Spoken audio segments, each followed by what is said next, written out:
इस वीडियो में जीएसटी का एक इम्पॉर्टेंट अपडेट आपके साथ शेयर कर रहे हैं। Barring of GST return on expiry of 3 years. तो जी हाँ, एक नई एडवाइजरी जो जीएसटी पोर्टल पर आई है आप सभी के लिए, जिसमें कि लिखा गया है as per finance act 2023 dated 31 मार्च 2023, जो कि इम्प्लीमेंट हुआ है 1 अक्टूबर 2023 से थ्रू नोटिफिकेशन नंबर 28। अब इस नोटिफिकेशन के अंदर क्या लिखा गया था? Tax payer shall not be allowed file there GST return after the expiry of period of 3 years from the due date of furnishing the said return under section 37। तो यहाँ पे आप जीएसटी रिटर्न अगर आपकी कोई मिस हो गई है, यानी कि जीएसटी रिटर्न आपने अभी तक फाइल नहीं करी है, तो आपके लिए बहुत ही इम्पोर्टेंट ये अपडेट है। तो जी हाँ दोस्तों, हम जीएसटी रिटर्न फाइल नहीं करते हैं और ये सोचते हैं कि बाद में फ़ाइल कर लेंगे।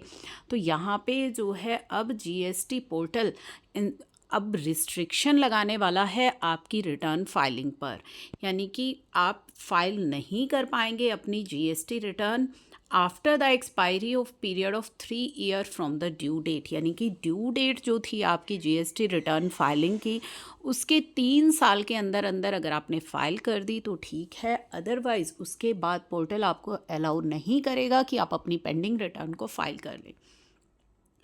कौन सी रिटर्न की बात हो रही है? सेक्शन 37 में जो आप रिटर्न फाइल करते हैं अपनी GSTR 1, 39 में जो आप अपनी 3B फाइल करते हैं, आपकी सेक्शन 44 की रिटर्न आपकी एनुअल रिटर्न जो जाती हैं, और सेक्शन 52 की रिटर्न जो आपकी जाती है।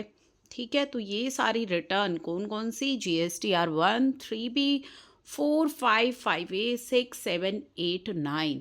तो ये सारी रिटर्न्स जो आपकी जीएसटी पोर्टल पर आप फाइल करते हैं, ठीक है, जिसके लिए जो एप्लीकेबल है वो फाइल करता है।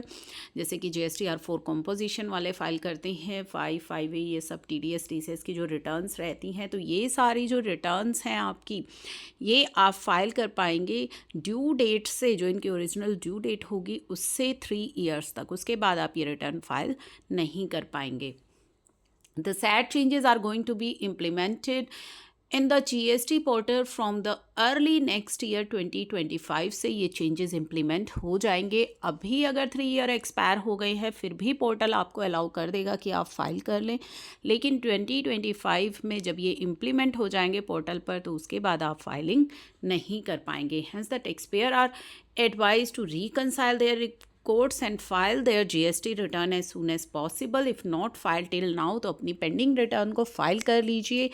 अदरवाइज़ अगर पोर्टल पर ये चेंज इम्प्लीमेंट हो गया तो आप फिर किसी भी सूरत में अपनी पेंडिंग रिटर्न फाइल नहीं कर पाएंगे जिनको कि 3 years एक्सपायर हो चुके हैं।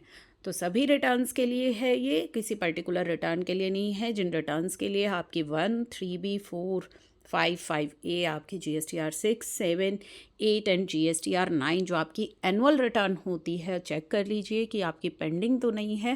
पेंडिंग है तो फाइल कर लीजिए। तो ये काफ़ी इंपॉर्टेंट अपडेट है, इसे सभी के साथ शेयर ज़रूर कर दीजिएगा।